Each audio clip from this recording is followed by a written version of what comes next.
প্রথম যে বিষয়টা আমি আপনাদের দৃষ্টি আকর্ষণ করতে চাই যে আল্লাহ রাব্বুল আলামিন আপনাদেরকে এই সমাজের বোঝা হিসেবে সৃষ্টি করেন নাই। আল্লাহ রাব্বুল আলামিন আপনাদেরকে এই সমাজের বোঝা হিসেবে সৃষ্টি করেননি, বরং আল্লাহ রাব্বুল আলামিন আপনাদেরকে এই উম্মতের একটা গর্বিত অংশীদার হিসেবে সৃষ্টি করেছেন। আদম আলাইহিস সালাম যখন জান্নাতে ছিলেন তখনও তার কাছে হৃদয়ের মধ্যে কিছুটা শূন্যতা অনুভব হয়েছে, যেটা আল্লাহ রাব্বুল আলামিন হাওয়া আলাইহিস সালামকে দিয়ে পূর্ণ করেছেন। এবং তার বুকের পাঁজরের হাড় থেকেই তার স্ত্রীকে আল্লাহ পাক সৃষ্টি করেছেন। এবং উভয়ের প্রতি আল্লাহ পাকের নির্দেশ কিন্তু সমান ছিল। এমন না যে আদম আলাইহিস সালামকে বলা হয়েছে এই গাছের কাছেও যেও না, হাওয়া আলাইহিস সালামকে বলা হয় না, এই ব্যাপারটা কিন্তু এমন নয়, বরং উভয়ের প্রতি সমান আদেশ ছিল। ওয়ালা তাকরাবা হাদিহিশ শাজারা, তাকরাবা শব্দটা দ্বিবচন, তোমরা দুজনের কেউই এই গাছের কাছে যাবে না। অর্থাৎ আল্লাহ পাকের যে আদেশগুলো আসমানি কিতাবের মাধ্যমে আমাদের কাছে এসেছে, এগুলো নারী এবং পুরুষের জন্য সমান।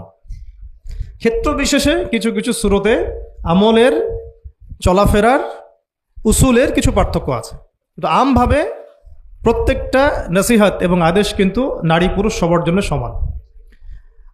আমরা যদি চাই যে বাংলাদেশের মাটিতে দিন প্রতিষ্ঠা করতে, তাহলে শুধুমাত্র পুরুষদের ভূমিকা যথেষ্ট না, কোশ্চিনকালও যথেষ্ট না। কারণ প্রত্যেকটা পুরুষই কোনো না কোনো মায়ের সন্তান, কোনো স্ত্রীর স্বামী, কোনো বোনের ভাই, অথবা কোনো মেয়ের বাবা।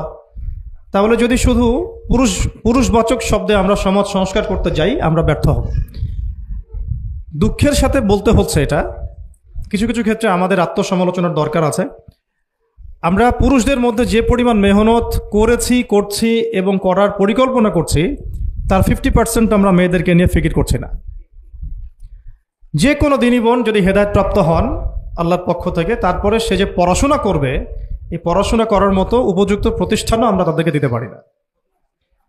নিরাপত্তা, পর্দা এবং সহজলভ্যতা, যে সহজেই সে জ্ঞান শিখবে নিরাপত্তার সাথে, পর্দার সাথে, বাসার কাছাকাছি, মাহরামদেরকে সাথে নিয়ে, এমন পরিবেশ কিন্তু হাজারে একটা মেয়েও পাচ্ছে বলে আমার মনে হয় না। তো এই অবস্থা চলতে থাকলে আমরা ইসমাইল আলাইহিস সালামদেরকে জন্ম দিতে পারবো না। যদি প্রত্যেকটা পরিবারের কর্তা ইব্রাহিম না হন এবং মায়েরা হাজরা আলাইহিস সালাম এবং সারা আলাইহিস সালামের মতো না হন, তাহলে তো ইসমাইলি প্রজন্ম আমরা জন্ম দিতে পারবো না। সেক্ষেত্রে আমরা আল্লাহ পাকের জমিনে দিন প্রতিষ্ঠাও করতে পারবো না। এই পৃথিবীতে আমাদের কাজটা কি? 1 নম্বর হচ্ছে আল্লাহ পাককে চিনতে শেখা, আল্লাহ পাকের সামনে আত্মসমর্পণ করা, তার নবীর সুন্নতগুলো মেনে চলা, হালাল খাওয়া, একটা আদর্শ পরিবার গঠন করা, সন্তানদেরকে মানুষ করা, দিনের দাওয়াতের কাজ করা এবং দিনটাকে আল্লাহর জমিনে প্রতিষ্ঠার চেষ্টা করা। এছাড়া কি আমাদের কোনো কাজ আছে পৃথিবীতে? বাকি যে কাজগুলো সেগুলো আনুষঙ্গিক এবং সেগুলো ইবাদত হিসেবে গণ্য হবে যদি আল্লাহর জন্য হয় এবং রাসূলের তরিকায় হয়। যেমন কেউ যদি ঘুমায়, ঘুমানোর কাজটাও তো ইবাদত, যদি সেটা রাসূলের তরিকা মোতাবেক হয়। সিম্পল। খাওয়া দাওয়া করা, আমরা আমাদের চাহিদায় খাই, কিন্তু এটাও ইবাদত হিসেবে গণ্য হবে যদি খাওয়ার সুন্নাতটা আমরা ঠিক মতো আদায় করতে পারি। তাহলে প্রতিটা কাজই সুন্নাহ এবং ইবাদত হবে যদি আমরা সেটার তরিকা ঠিক রাখি। মূল কাজগুলো কি? মূল কাজগুলো হচ্ছে যে, আবার বলতেছি, মূল কাজগুলো হচ্ছে 1, এই পৃথিবীতে আল্লাহকে চেনা, আল্লাহকে চিনতে শেখা। 2, আল্লাহ রাব্বুল আলামিনের সামনে শর্তহীন আত্মসমর্পণ, শর্ত সাপেক্ষে না, একদম নিঃশর্ত আত্মসমর্পণ। 3, আল্লাহ পাকের সমস্ত হুকুম আহকামগুলো মেনে চলা। 4, রাসূলুল্লাহ সাল্লাল্লাহু আলাইহি ওয়াসাল্লামের আদর্শ প্রত্যেকটা কাজে বাস্তবায়ন করা, সুন্নতের উপর থাকা। 5, হালাল খাওয়া। 6, আদর্শ পরিবার গড়ে তোলা। 7, সন্তান প্রতিপালন। 8, সৎ কাজে আদেশ। 9, অসৎ কাজে নিষেধ। 10, আল্লাহ পাকের এই জমিনের মধ্যে দিনটাকে প্রতিষ্ঠার চেষ্টা করা, যার যা সামর্থ্য আছে তাই দিয়ে। কেউ জান দিয়ে করবে, কেউ মাল দিয়ে করবে, কেউ কথা দিয়ে করবে, কেউ লিখনি দিয়ে করবে, কেউ প্রয়োজনে আল্লাহর পথে জিহাদ করবে, কেউ প্রয়োজনে শহীদ হবে। যার যেটা সুরত সে সেভাবে করবে। এছাড়া কি দুনিয়াতে আমাদের কোনো কাজ আছে? এই কাজগুলোর মধ্যে, এই কাজগুলোকে যদি আমরা বাস্তবায়ন করতে পারি, তাহলে দুনিয়াতেও সফল হব ইনশাআল্লাহ, পরকালেও জান্নাতে যাব ইনশাআল্লাহ। এই তো, এই কাজগুলো যদি আমরা বাস্তবায়ন করতে পারি, দুনিয়াতেও সফল হব ইনশাআল্লাহ এবং পরকালেও জান্নাতে যাব ইনশাআল্লাহ। এক্ষেত্রে এই গন্তব্য হাসিল করার জন্যে যে কাজটা সবার আগে দরকার, এতক্ষণ যেগুলো বললাম, এই গন্তব্যটা হাসিল করার জন্য সবার আগে যে কাজটা দরকার সেটা হচ্ছে শরিয়াতের একটা ন্যূনতম জ্ঞান অর্জন করা। শরিয়াতের ন্যূনতম একটা জ্ঞান অর্জন করা। শরিয়াতের ন্যূনতম জ্ঞান বলতে আমি কি মিন করছি, কি বোঝাচ্ছি? আমি বোঝাচ্ছি কমপক্ষে আপনাকে বিশুদ্ধ করে কোরআন তেলাওয়াত করা শিখতে হবে, 1 নাম্বার। এর সাথে আপনাকে আরবি ভাষা কিছুটা হলেও শিখতে হবে যাতে আপনি কোরআনটা বুঝতে পারেন। 3 নাম্বার হচ্ছে হাদিস শাস্ত্র পড়ার যোগ্যতা আপনাকে অর্জন করতে হবে, মানে হাদিস পড়াশোনা করতে হবে। 4 নাম্বার নবী সাল্লাল্লাহু আলাইহি ওয়াসাল্লামের পবিত্র সিরাত অর্থাৎ জীবনী, এটা আপনাকে পড়তে হবে। মনে থাকবে তো? লিখে নেন। 5 নাম্বার হচ্ছে, 1 নাম্বার কি বলেছিলাম? বিশুদ্ধ কোরআন তিলাওয়াত। তারপরে বলেছি আরবি ভাষা শিক্ষা করা। তারপরে বলেছি হাদিস পাঠ। তারপরে বলেছি সিরাত পাঠ। 5 নাম্বার হচ্ছে আকীদা বিশুদ্ধ করা। আকীদার অনেক কিতাব আছে এবং আকীদার আর অনেক দার্সও আছে, এটা নিয়ে আমরা পরে আলোচনা করবো ইনশাআল্লাহ।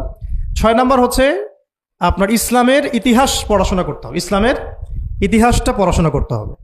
7 নাম্বার হচ্ছে ইসলামিক অর্থনীতি পড়াশোনা করতে হবে, ইসলামী অর্থনীতির জ্ঞান রাখতে হবে। 8 নাম্বার ইসলামিক পারিবারিক জীবন ব্যবস্থার জ্ঞান অর্জন করতে হবে, ইসলামিক পারিবারিক জীবন ব্যবস্থার জ্ঞান অর্জন করতে হবে। 9 নাম্বার সন্তান প্রতিপালন কিভাবে করতে হয়, ইসলামিক প্যারেন্টিংয়ের জ্ঞান অর্জন করতে হবে। 10 নাম্বার হচ্ছে যে ফিকহের জ্ঞান অর্জন করা। ফিক মানে হচ্ছে তুলনামূলক যে মাসলা মাসাইলগুলো না জানলে আমরা আমল করতে পারবো না, এই মাসলা মাসাইলগুলো জেনে নেওয়া, যেটাকে আমরা বলি যে ফরজে আইনের জ্ঞান। তাহলে এখানেও 10টা পয়েন্ট বের হয়ে আসলো, তাই না? তাহলে আমার সাথে একটু রিপিট করেন। প্রথমে বলেছি ইলম অর্জনের ক্ষেত্রে আপনাকে কোরআন দিয়ে শুরু করতে হবে। মানে কোরআন যিনি তেলাওয়াত করতে পারেন না তিনি হতভাগা। মুসলিম পরিবারে জন্মগ্রহণ করেও যিনি কোরআন তেলাওয়াত করতে পারেন না, আমি মনে করি না এই পৃথিবীতে তার চেয়ে হতভাগা কেউ আছে, আমি মনে করি না। মানে কোরআনের সাথেই সম্পর্ক নাই, মানে আল্লাহর কিতাবই সে তেলাওয়াত করতে পারে না, তো সে এই পৃথিবীর সম্পদ নয় বরং বোঝা। আল্লাহ পাক আমাদের সবাইকে আল্লাহর কিতাব শেখার তৌফিক দান করবেন। এক নাম্বার এখান থেকে শুরু হবে পড়াশোনা। আগেই একটা আদনান ভাইয়ের বই নিয়ে নিলাম, আগে একটা অমুক স্কলারের বই নিয়ে নিলাম, আগে একটা তমুক স্কলারের বই নিয়ে নিলাম, এভাবে পড়াশোনা শুরু করতে হয় না। পড়াশোনা শুরুটাই হবে আপনার কোরআন থেকে। সব বন্ধ, আগে কোরআন তেলাওয়াত থেকে শুরু করতে। তারপরে আপনি আরবি ভাষায় আসবেন, হাদিস পড়বেন, সিরাত পড়বেন, ইতিহাস পড়বেন, অর্থনীতি পড়বেন, আস্তে আস্তে পড়বেন। এভাবে ফিকহের জ্ঞান, আকীদার জ্ঞান, সন্তান প্রতিপালন, ইসলামিক এই জীবন ব্যবস্থা বা পারিবারিক জীবন ব্যবস্থার জ্ঞানগুলো অর্জন করা। তো ইনশাআল্লাহ আমরা এই জ্ঞানগুলো অর্জনের চেষ্টা করবো তো ইনশাআল্লাহ। এখন কঠিন প্রশ্ন হচ্ছে, এখন আমি তো বললাম একটা তাত্ত্বিক কথা বললাম, এখন আপনিও জানেন আমিও জানি, এইটা আপনি এখন কিভাবে করবেন, সম্ভব কিনা আপনার পক্ষে?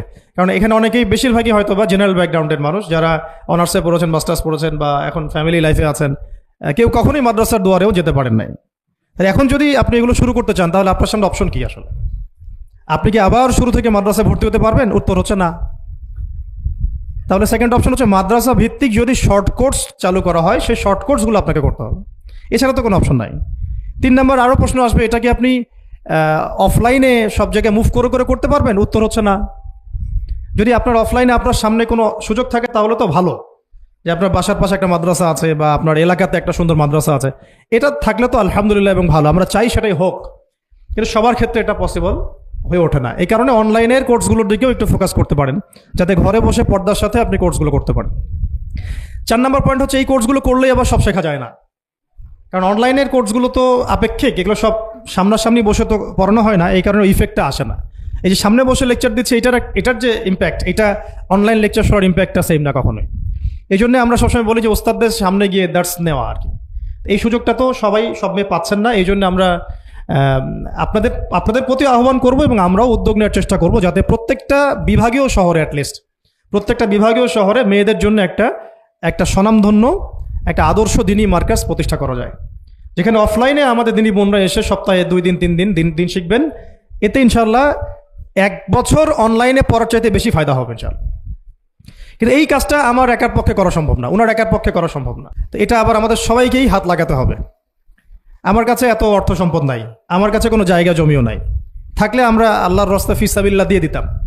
যাদের কাছে আছে তারা এগিয়ে আসেন, প্রতিষ্ঠান গড়ে তোলেন, প্রত্যেকটা এলাকায় একটা করে মেয়েদের মার্কাজ গড়ে তোলেন, টিচারদেরকে আমরা ট্রেন করে দিব ইনশাআল্লাহ, সিলেবাস আমরা দিয়ে দিব ইনশাআল্লাহ, মুআল্লিমা আমরা পাঠাবো ইনশাআল্লাহ।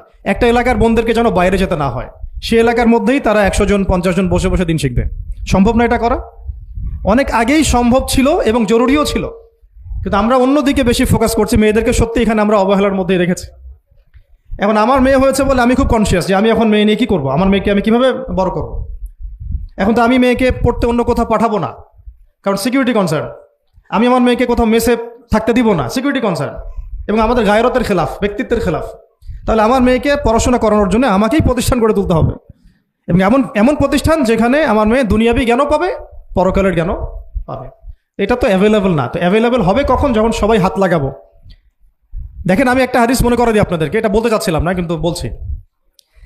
নবী সাল্লাল্লাহু আলাইহি ওয়াসাল্লাম একদিন ঈদের খুতবা দিচ্ছিলেন, এবং ওই খুতবাতে তিনি বলেছিলেন যে, হে মুসলিম নারীগণ, আমি জাহান্নামে দেখে এসেছি যে তোমাদের সংখ্যা বেশি।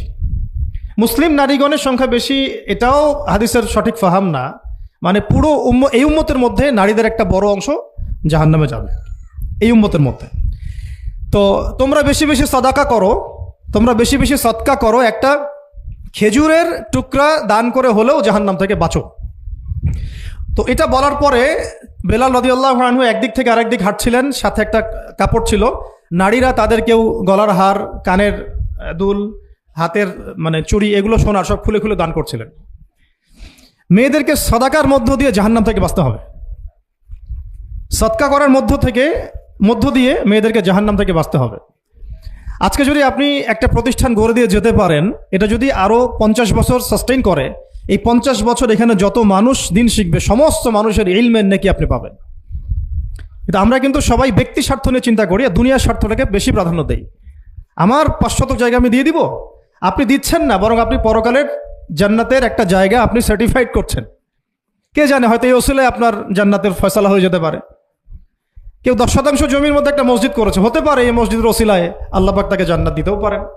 কেউ একটা মাদ্রাসা প্রতিষ্ঠা করেছে, এখানে হাজার হাজার স্টুডেন্ট পড়াশোনা করছে, কে জানে, হয়তো এই ওসিলায় আল্লাহ পাক তাকে পরকালে জান্নাত দিতে পারেন। তো সাদাকা, এগিয়ে আসা এবং শিক্ষা খাতে নিজেদের জানমাল, অর্থ সম্পদকে ব্যয় করা আমাদের একার পক্ষে এখন আর এগুলো সম্ভব না। হ্যাঁ, যদি আমার কাছে রাষ্ট্রীয় কোনো ক্ষমতা থাকতো বা শিক্ষা বিভাগের কোনো ক্ষমতা থাকতো, তাহলে প্রত্যেকটা মসজিদ ভিত্তিক আমরা মেয়েদের আলাদা শিক্ষার ব্যবস্থা করতাম। মসজিদ ভিত্তিক, প্রতিষ্ঠানের প্রয়োজনই নাই। মসজিদের মধ্যে একটা আলাদা কর্নার করে ফেলা যায়, মেয়েদের জন্য স্বতন্ত্র, এখানে কোনো পুরুষের এন্ট্রেন্সই থাকবে না। মেয়ে শিক্ষিকা, মেয়ে ভলান্টিয়ার সবই মেয়ে, এবং ওস্তাদদেরকে দিয়ে এখানে ফরজে আইন থেকে শুরু করে তাদেরকে একদম মৌলানা পর্যন্ত পড়ানো সম্ভব। উদ্যোগ নেওয়া হয় নাই বিগত 30 বছর 40 বছরে। তো ইলম অর্জনের পথে আবার এরকম প্রতিবন্ধকতা আসবে, সেগুলোকে ফেস করার বা সেগুলো সলভ করার জন্য আমাদেরকে কিন্তু ফিকির করতে হবে। আর এই ফিকিরটা একজন দুজন মানুষের কাঁধে চাপিয়ে দিয়ে আপনি কিন্তু দায়মুক্ত হতে পারবেন না। যেমন আজকে সেমিনার এখানে করেছি, আপনারা চাইলে কিন্তু এই ধরনের সেমিনার আপনাদের এলাকাতেও করতে পারেন। সেখানে গেস্ট হিসেবে তাদেরকে ডাকতে পারেন। দাওয়াতের মেহনত শুরু হয়ে গেল। যদি বসে থাকেন যে প্রত্যেক 2 মাস পর পর ওস্তাদারা আয়োজন করবেন এবং আমরা যাব, তো এটা তো তখন এককেন্দ্রিক কাজ হয়ে গেল। তার রেজাল্টটা কিন্তু মানে সামান্য রেজাল্ট পাবেন আপনি, আর যদি সবাই হাত লাগান রেজাল্টটা বেশি হবে। তা আমি আপনাদেরকে উদ্বুদ্ধ করতে চাই যে দিনের পথে আপনারা দাওয়াতের মেহনতে নেমে আসেন, এমনকি দিন প্রতিষ্ঠার সংগ্রামে আমাদের পাশে দাঁড়ান। কিন্তু এর আগে যোগ্যতা অর্জন করেন, যোগ্যতাটা ইলমি যোগ্যতা। আল্লাহ পাক আপনাদেরকে বোঝার তৌফিক দান করে নেন। এটা 1 নম্বর। এবং ইলমের পথে প্রতিবন্ধকতা কথাগুলো বললাম, এগুলোকে ফেস করার এবং এগুলোকে যেন রিকভার করতে পারি আমরা, সেই তৌফিক আল্লাহ আমাদের জন্য সবাইকে দান করেন। তো একটা মানে খুশির সংবাদই বলবো আপনাদেরকে দিতে চাচ্ছি যে আমরা এই মিরপুর উত্তরার এই এলাকাটার মধ্যে আমরা চেষ্টা করছি যে অফলাইনে এরকম 2-1টা দিনই মার্কাজ প্রতিষ্ঠা করার, আপাতত ভাড়াতেই। এবং ইনশাআল্লাহ অল্প সময়ের মধ্যে আমরা ঢাকা শহরে, ইনশাআল্লাহ ঢাকা শহরে হোক অথবা ঢাকা শহরের একটু সাইডেই হোক, আমরা নিজস্ব জায়গা কিনে প্রতিষ্ঠান করে দেখাবো ইনশাআল্লাহ।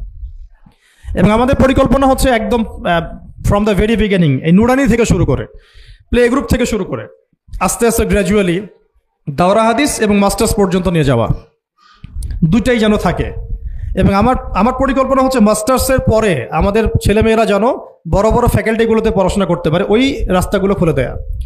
তো এই কাজগুলো আমার একার পক্ষে আসলে সম্ভব না। আপনারা যদি এগিয়ে আসেন সবাই, দিনী ভাইরা, দিনী বোনরা, এবং আমাদের বিত্তশালী যারা আছেন, যাদেরকে আল্লাহ পাক সৎ হৃদয় দিয়েছেন এবং দান সৎকা করার মতো মানসিকতা দিয়েছেন, ইনশাআল্লাহ আসেন একসাথে হাত লাগিয়ে কিছু করি, আল্লাহ পাক করার তৌফিক দান করেন।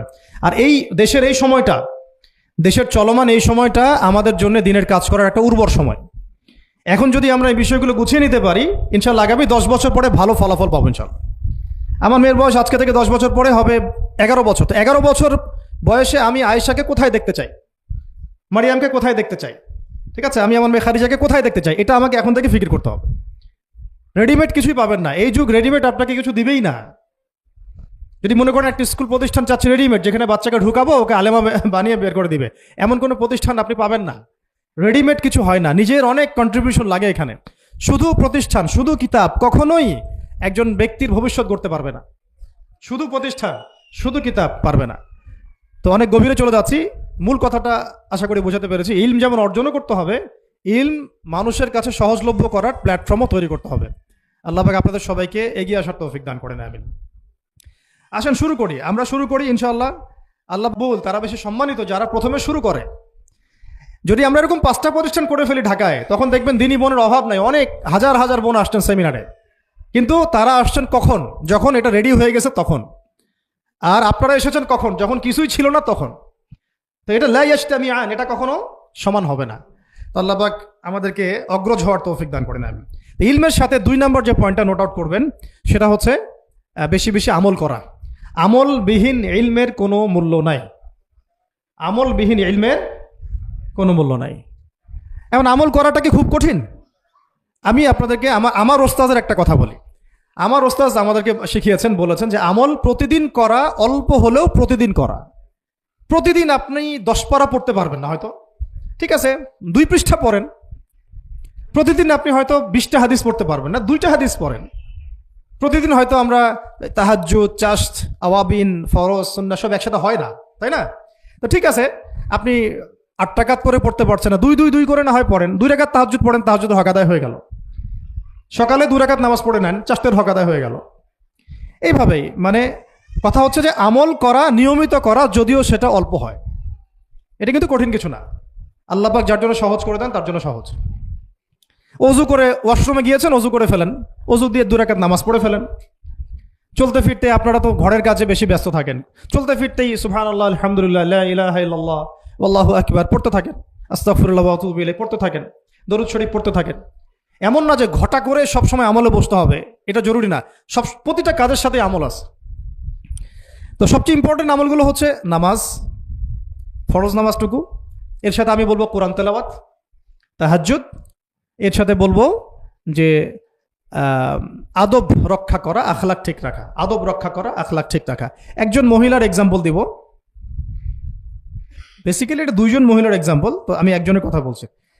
একজন সাহাবী এসে নবী সাল্লাল্লাহু আলাইহি ওয়াসাল্লামকে বলেছিলেন যে আমাদের বাসার পাশে একজন মহিলা আছে, প্রচুর ইবাদত করে, কোনো নামাজ মিস নাই, কোনো নফল রোজা মিস নাই, খুবই পরেজগার, খুবই মুত্তাকি, খুবই খুবই উঁচু লেভেলের মুত্তাকি একজন মহিলা বলে মনে হয় আমাদের কাছে। কিন্তু তিনি তার প্রতিবেশীর সাথে ঝগড়া করেন। তিনি তার প্রতিবেশীর সাথে ঝগড়া করেন এবং বাজে ল্যাঙ্গুয়েজ ইউজ করেন। নবী সাল্লাল্লাহু আলাইহি ওয়াসাল্লাম বলেছেন যে তিনি জাহান্নামী, নাউযুবিল্লাহ। আরেকজন মহিলা সম্পর্কে বক্তব্য এসেছিল, আরেকজন সাহাবী বলেছেন যে আমাদের বাসার পাশে একজন মহিলা আছে, তেমন কোনো নামাজ, খুব বেশি ইবাদত করেন না, কিন্তু তার আখলাক, চরিত্র খুব নরম, কোমল।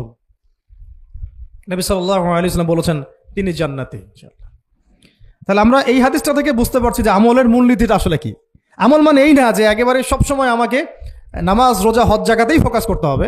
আমার আদাব ও মুআশারাতটাও অনেক বড় ব্যাপার, চলাফেরা, ওঠা বসা, আমাদের ডিলিংসগুলো। তো এখানে আমি একটু বলবো আপনাদেরকে, কারণ এই যুগটা তো অনলাইনের যুগ, মিডিয়া দ্বারা প্রভাবিত হওয়ার যুগ। বিভিন্ন সিরিয়ালস আমাদের মাথায় এখনো বসে আছে, দেখেছি জীবনে আমরা অনেক সময় কেউ না কেউ। তো এইগুলো আমার মাথায় কিন্তু ইম্প্যাক্ট ফেলে, এগুলো আমাদের মাথায় ইম্প্যাক্ট ফেলেছে।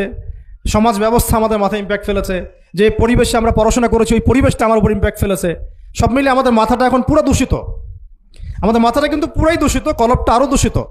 তো এইখানে যে বিষয়গুলো ফোকাস করা দরকার, যে পিতা মাতার সাথে একদম কোমল হয়ে যান, ছেড়ে দেন, নিজের অধিকারে না আসলেও ছেড়ে দেন, পিতা মাতার সাথে কোমল হয়ে যান। পিতা এবং মাতা আপনার জান্নাত জাহান্নামের মাধ্যম। যদি স্বামী থেকে থাকে, স্বামীর প্রতি নরম হয়ে যান, তাকে ছাড় দেওয়া শিখেন। সবচেয়ে বড় কথা, তাকে মহব্বত করা তো অবশ্যই জরুরি, মহব্বতের চাইতেও বেশি জরুরি স্বামীকে বিশ্বাস করা এবং তাকে সম্মান করা। এমন কোনো কথা এবং কাজ না করা যেটা স্বামীর গায়রত বা ব্যক্তিত্বে আঘাত করে। আমি পয়েন্টটা হয়তো বোঝাতে সক্ষম হয়েছি। ভালোবাসা অনেক গুরুত্বপূর্ণ বিষয়, ঠিক আছে, কিন্তু ভালোবাসা শুধুমাত্র একমাত্র গুরুত্বপূর্ণ বিষয় নয়। আরও গুরুত্বপূর্ণ বিষয় হচ্ছে বিশ্বাস, সম্মান এবং আনুগত্য। বিশ্বাস, সম্মান এবং আনুগত্য। এখন বলতে পারেন যে আমার স্বামী আমাকে অন্যায় কাজে আদেশ করলে কি আমি আনুগত্য করব? কখনোই না।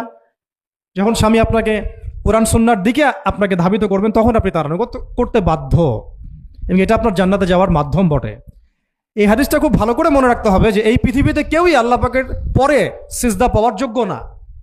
এমনকি নবীদেরকেও আল্লাহ পাক সিজদা করতে বলেন নাই, কিন্তু সেই নবী আমাদেরকে কিন্তু বলেছিলেন যে যদি আল্লাহ পরে কাউকে আমি সিজদা করতে বলতাম, তাহলে আমি স্বামীদেরকে সিজদা করতে বলতাম। এটাকে তসলিমা নাসরিন স্টাইলে বুঝলে হবে না।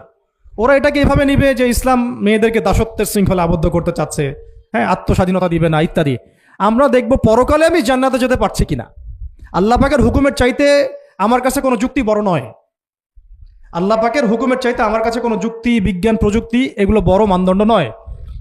শুধুমাত্র স্বামীর আনুগত্য, বিশ্বাস, সম্মানের বদৌলতে দেখা যায় যে পুরোটা জীবন এই বেচারা আপনার জন্য ঢেলে দিবেন ইনশাআল্লাহ। আর এই জায়গায় যদি দেখা যায় ঘাটতি থাকে, তখন কোনো কোনো ক্ষেত্রে ভালোবাসা যথেষ্ট হয়ে ওঠে না। এবং আপনারা জানেন এই শহরে ডিভোর্সের সংখ্যা দিন দিন বাড়ছে। কেন? এইগুলো মেজর কারণ আছে। হ্যাঁ, আমি বলছি না যে সব ছেলেই একেবারে পারফেক্ট, কখনোই না। ছেলেরাও যেমন সাহাবী না, মেয়েরাও সেরকম মহিলা সাহাবী না। কিন্তু কিন্তু সবর, আনুগত্য, নরম কোমলতার কোনো বিকল্প নাই। উভয় পক্ষের জন্যই নসিহতগুলো আর কি, স্বামীর জন্য এবং স্ত্রীর জন্য। আরেকটা বিষয় হচ্ছে যে স্বামীর পরিবার নিয়ে খোঁটা না দেওয়া, স্বামীর যে বাবা মা ভাই বোন এই ব্যাপারগুলো নিয়ে খোঁটা দেওয়া না দেওয়া বা খোঁচাখুচি না করা, এবং তার যে অবদান আপনার প্রতি এটাকে অস্বীকার না করা, কুফরি না করা। একটা হাদিসের মধ্যে নবী সাল্লাল্লাহু আলাইহি ওয়াসাল্লাম কিন্তু বলেছেন যে বেশিরভাগ নারীর জাহান্নামে যাওয়ার কারণ কি? সাহাবীরা জিজ্ঞাসা করেছিলেন, তিনি বলেছেন তারা কুফরি করে। কি কুফরি করে? তারা কি আল্লাহর সাথে কুফরি করে? নবীজি বলেছেন না, বরং তারা সারা জীবন স্বামীর যে দিয়ে যাওয়া যে স্যাক্রিফাইস বা অধিকার, এটাকে হঠাৎ করে অস্বীকার করে বসে, হঠাৎ কোনো একদিন অস্বীকার করে বসে। এটার কারণে দেখা যায় আল্লাহ পাক নারাজ হয়ে যান। আল্লাহ রাব্বুল আলামিন তো একজন ব্যভিচারী নারীকেও জান্নাত দিয়েছেন মাত্র কুকুরকে পানি পান করানোর কারণে। আবার একজন নারীকে বিড়াল বেঁধে রেখে কষ্ট দেওয়ার কারণে জাহান্নামে দিয়েছেন। তো জবান এমনই একটা কঠিন জিনিস, যেটাকে নিয়ন্ত্রণে না রাখলে আমাদের জন্য ক্ষতি হবে। আল্লাহ পাক আমাকে আপনাদের সবাইকে জবান হেফাজতে রাখার তৌফিক দান করে দেন। আর কিছু বিষয় হচ্ছে, কিছু শাসন সমাজে থাকে, মানে পরিবারের মধ্যে থাকে। এই শাসনগুলো কখনোই মেয়েদেরকে বিপথে নিয়ে যাওয়ার জন্য নয়, বরং যে আপনাকে মহব্বত করবে সেই আপনাকে শাসন করবে। যে আপনাকে মহব্বত করে সেই কিন্তু আপনাকে শাসন করবে। যার আপনার ব্যাপারে কোনো কেয়ার নাই সে কিন্তু আপনাকে শাসন করতে আসবে না। আপনি কোথায় যান তার তো কোনো যায় আসবে না। আর যে আপনাকে চাইবে, জোর করে টেনে নিয়ে আসতে চাইবে জান্নাতের পথে, সে কিন্তু আপনার উপর মাঝে মাঝে শাসন করতে পারে। ওই অধিকারটুকু দিতে হবে। আর আমাদের মেয়েদেরকে ওই মেজাজেও তৈরি করতে হবে।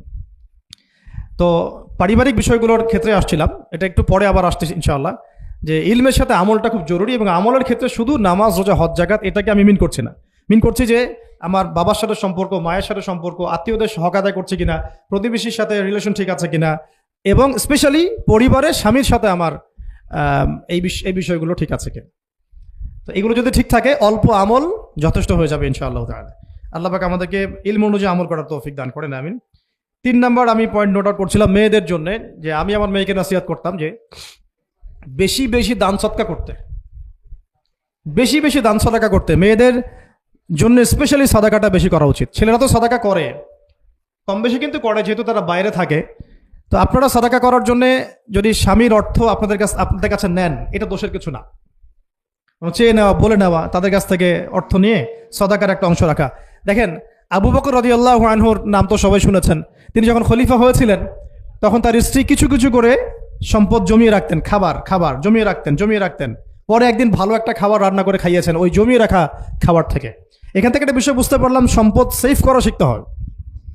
একদম আমার ইনকাম আছে বলে যে একদম পুরো 1 লাখ টাকা ঢেলে দিতে হবে মাসে, জরুরি না। 10,000 টাকা করে সেভ করার চেষ্টা করেন। হয়তো এই 10,000 টাকা একটা পরিবারের ভরণ পোষণের জন্য যথেষ্ট হয়ে যাবে।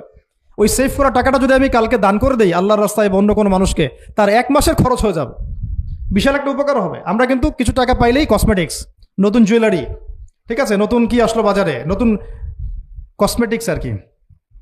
তো এইগুলোর দিকে বেশি ফোকাস করি। তো এখান থেকে টাকা একটু জমিয়ে আমরা যদি আল্লাহর পথে ব্যয় করার চিন্তা করি, পরিবারে বরকত আসবে।